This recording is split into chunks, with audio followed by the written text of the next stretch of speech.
I wasn't supposed to arrive home early.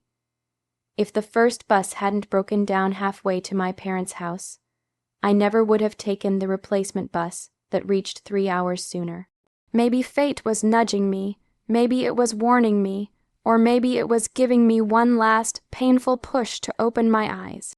Snow crunched under my shoes as I approached the front steps, cold air filling my lungs.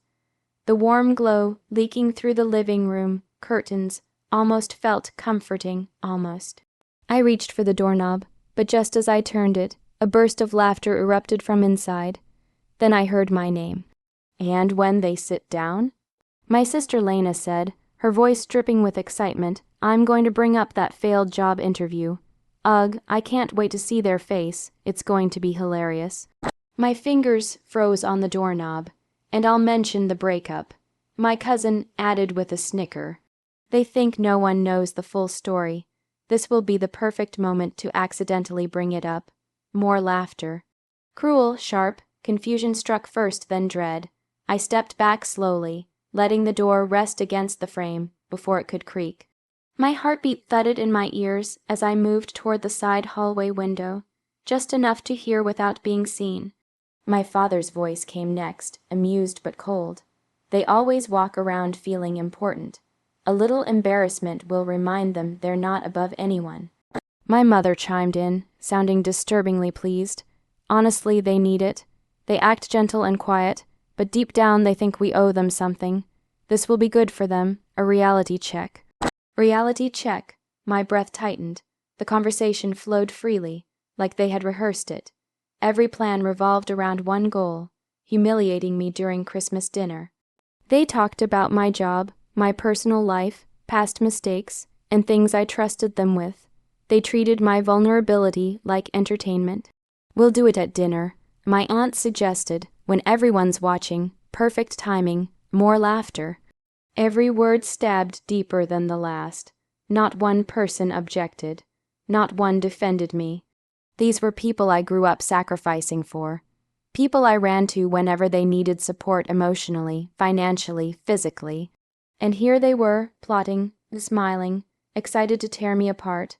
I stepped away slowly, my hands trembling but my steps controlled. My chest felt hollow, like someone had scooped out everything soft inside me and replaced it with cold air. There is a moment when something inside you breaks, not loudly, not violently, but quietly, like a candle being blown out. That was the moment for me, and in the empty darkness that followed, something new began to burn.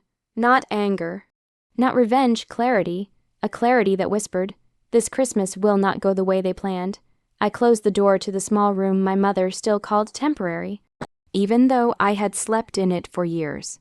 The dim yellow bulb flickered overhead, casting uneven shadows on the faded wallpaper, almost like the walls themselves were unsure whether to hold me or push me away. I sat on the edge of the narrow bed, the springs creaking under my weight, and exhaled slowly. The sound that left my chest wasn't truly a sigh, it was something heavier, exhausted, ancient. It carried the weight of years, years of pretending, years of hoping things would be different, years of convincing myself that family meant love even when all evidence proved otherwise. Hearing them mock me today wasn't an isolated wound. It was salt poured into scars I had collected since childhood. I remembered being 8 years old, proudly holding up my report card, straight A's lining the page like little stars. My father barely looked at it before muttering, "Don't get arrogant." My sister complained that I was trying too hard, and my mother accused me of showing off. I remembered doing the dishes after every family dinner, only to be told I was doing it wrong. Helping with groceries meant I was getting in the way. Staying quiet made me boring. Speaking up made me dramatic. It didn't matter what shape I bent myself into. They always found a way to break it. And yet I stayed. Birthdays, weddings, hospital emergencies, I was always the first one to show up. The one who rearranged plans, who lent money without asking for it back, who listened to their problems at 2 a.m. I thought that if I just kept giving, one day something would shift. One day they might see me. One day they might treat me like I mattered. But families like mine don't change. They just get comfortable with the person who never demands anything. Until today. Today, I heard their voices without the usual delusion to soften them. I heard their laughter, sharp, greedy, hungry for my humiliation. They were excited, eager, almost celebratory, as if my pain was a tradition they looked forward to. My hands clenched around the blanket, gripping it until my knuckles turned white. For a moment, I felt anger rising like fire, but it faded quickly. Anger burns fast, truth lingers, and the truth was simple. They didn't hate me, they just didn't value me. Not as a person, not as family, not as anything more than a convenient punching bag. Something inside me clicked, a quiet, decisive shift. I wasn't going to cry. I wasn't going to beg or defend or explain myself like I had all my life. If they wanted a show at Christmas dinner, they were going to get one. Just not the one they rehearsed. The night stretched long and silent, the kind of silence that presses against your skin, demanding a decision.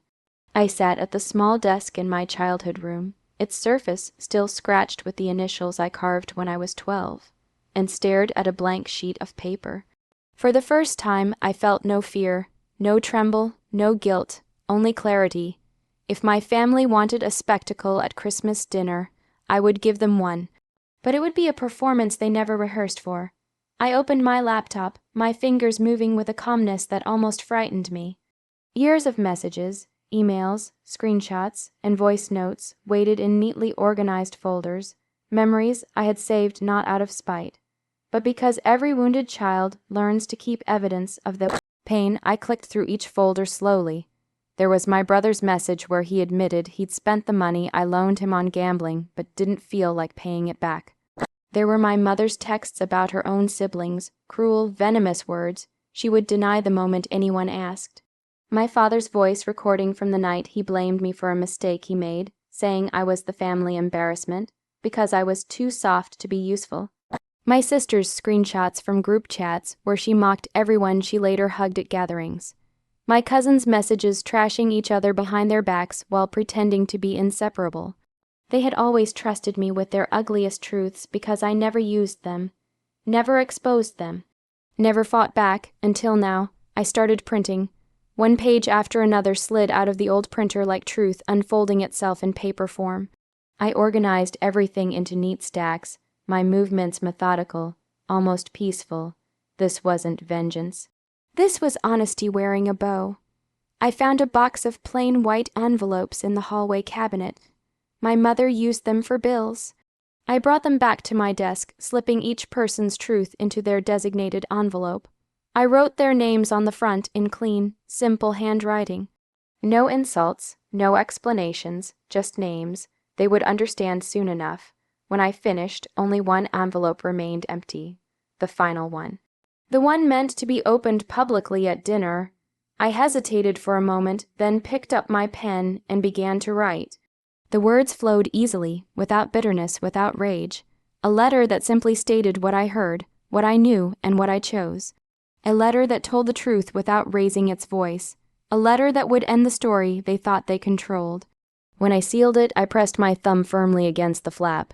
Not out of ceremony, but finality. This wasn't a threat.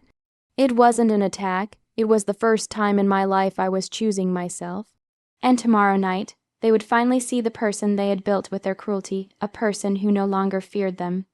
Christmas dinner glowed with soft lights, polished silverware, and artificial warmth my family loved to perform. The air smelled of roasted turkey and cinnamon candles, comforting scents that tonight felt like nothing but camouflage. I walked into the dining room carrying the stack of envelopes. Every head turned, every smile was fake. My mother's voice came first, coated with sugary poison. "Oh good, you made it on time. We were just talking about you." Of course they were. I slid into my seat, the wooden chair colder than I remembered. My hands rested calmly in my lap as their eyes flicked between each other, silently preparing the ambush they thought would unravel me. But tonight they weren't the hunters. Before we eat, I said quietly, I brought gifts. The words landed like a small stone in still water. Everyone looked at the envelopes as I passed them around. Confusion rippled across their faces, followed by curiosity, because no one can resist opening something addressed to them. My cousin tore hers open first. Her expression collapsed instantly, "What, where did you?" she stuttered, her voice shaking as her eyes scanned the printed screenshots. My sister opened hers next and gasped, color draining from her face as her own cruel words stared back at her from the pages. Things she had said about every person sitting at the table. My father's jaw tightened as he read the transcript of the voice recording he had forgotten existed. The one where he blamed me for his mistake. My mother covered her mouth with trembling fingers as she stared at the paragraph she'd written, calling her own relatives vultures. She looked around the room in panic, suddenly realizing everyone else had the exact same kind of envelope. "The room erupted. You said this about me. That's not yours to share. You betrayed me. You're one to talk." You wrote worse. Their voices overlapped, fury striking like lightning bolts across the table. For the first time in years, they weren't united. They were exposed, and I hadn't said a single word yet.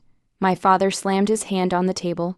"What is the meaning of this?" I slid the final envelope, the one meant for everyone, toward him.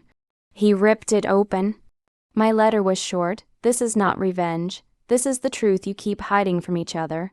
I heard your plan to humiliate me tonight. So before you could tear me apart, I simply held up a mirror. I'm leaving after this dinner. Heal if you want. Destroy each other if you choose. I'm finally choosing me." Silence wrapped the room like thick fog. I stood up slowly, gracefully. "No anger, no tears, no shaking. Enjoy dinner," I said softly, then I walked out. The door clicked shut behind me, quiet but final. Outside, snow continued to fall gently, soft flakes landing on my coat like tiny blessings. I didn't look back, not once, because some doors, once closed, should never be opened again,